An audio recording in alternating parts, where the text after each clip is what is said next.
済んだもんなのだ。今日はアイスランドのニュースを3件サクッと案内するのだ。ところで豆知識なのだ。アイスランドは氷の国って名前なのに、実は国土のだいたい1割くらいしか氷河で覆われていないのだ。意外なのだ。まず一押しは、私たちが花火を打ち上げる理由。SIGURUR KRISTFER マククイラン SKARSSON を忍んでなのだ。過酷で変わりやすい天気のアイスランドで、約4000人のボランティアが年間30万時間以上も無償で救助活動をしているアイス SAR のお話なのだ。その活動資金を支えるのが年末の花火販売や小さな宝くじ、そしてキーホルダー、ネイザルカープなのだ。2025年のネイザルカープは訓練中の事故で亡くなった隊員シグルズルさんを追悼するデザインだったのだ。いろいろな出来事もあったけど、たくさんの人が思いを込めて買って4日で完売したのだ。花火を買うこと、ネイザルカープを持つこと、セーフトラベル、伊豆で安全情報を確認すること、そして可能なら救助隊に参加してほしい。そんな呼びかけが胸に刺さる記事なのだ。北大西洋グリーンランドとノルウェーの間に浮かぶ島国アイスランド。首都はレイキャビクなのだ。中世紀に北欧から入植され、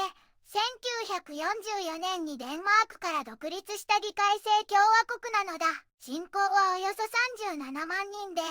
漁業や観光、地熱を生かした発電やアルミ精錬が主要産業なのだ。佐賀や音楽など文化も豊かで、近年は観光加熱や火山、地熱資源の活用が注目されているのだ。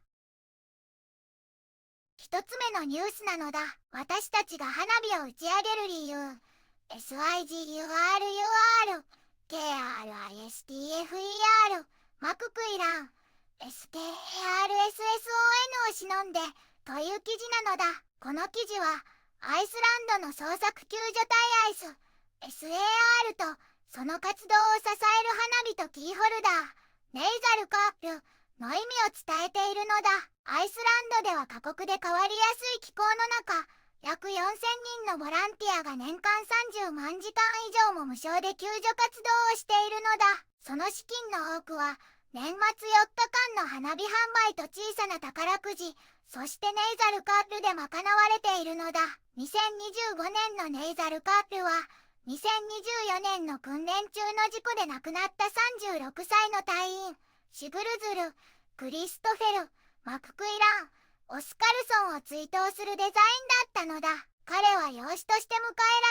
られ、明るくカリスマ的で、救助隊のチームキャプテンも務めていたのだ。販売時に彼の肌の色への差別的な発言が報じられたが、多くの人が黙らせるために複数個買い、わずか4日で完売したのだ。記事は、海は与え、奪うだけと諦めていた昔の運命論から、人が学び、備え、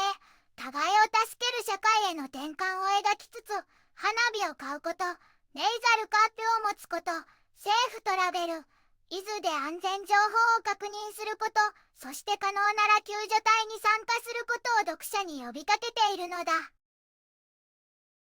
二つ目のニュースなのだ。アイスランドはユーロビジョンに参加しないという記事なのだ。アイスランドの公共放送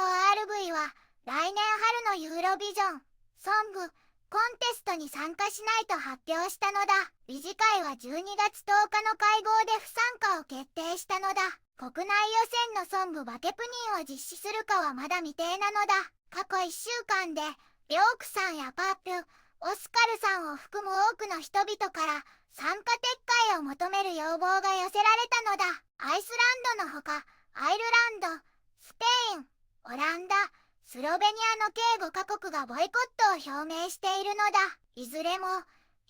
EBU がイスラエルの参加を認めたことを受けての決定なのだ。RV 理事長ステファン・エイリクソンさんは、イスラエル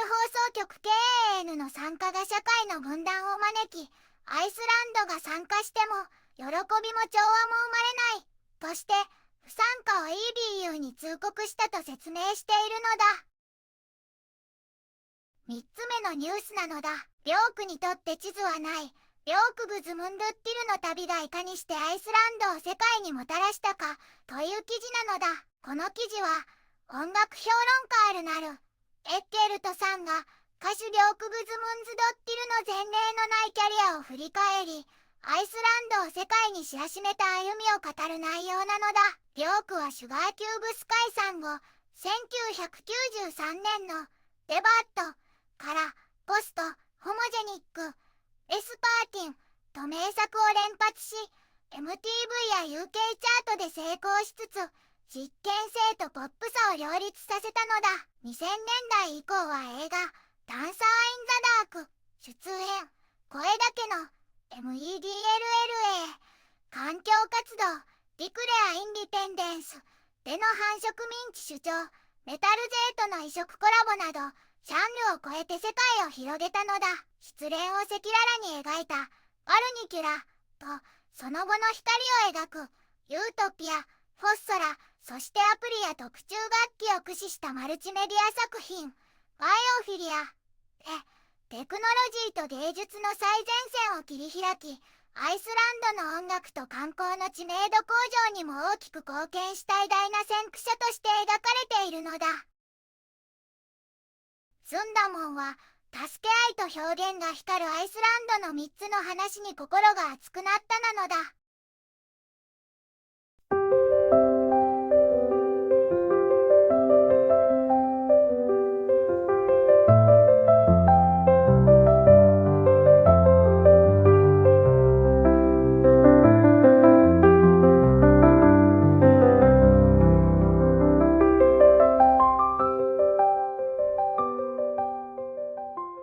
こんにちはなのだ。この番組では世界のあまり知られていない国や地域からちょっと不思議でちょっと感動するニュースをお届けするのだ。日本ではあまり話題にならないけど世界には僕たちが知らないままの出来事や優しさや驚きに満ちた物語がたくさんあるのだよ。テレビでもネットでもあまり見かけないけれど本当はもっと伝えられるべき小さな世界の声、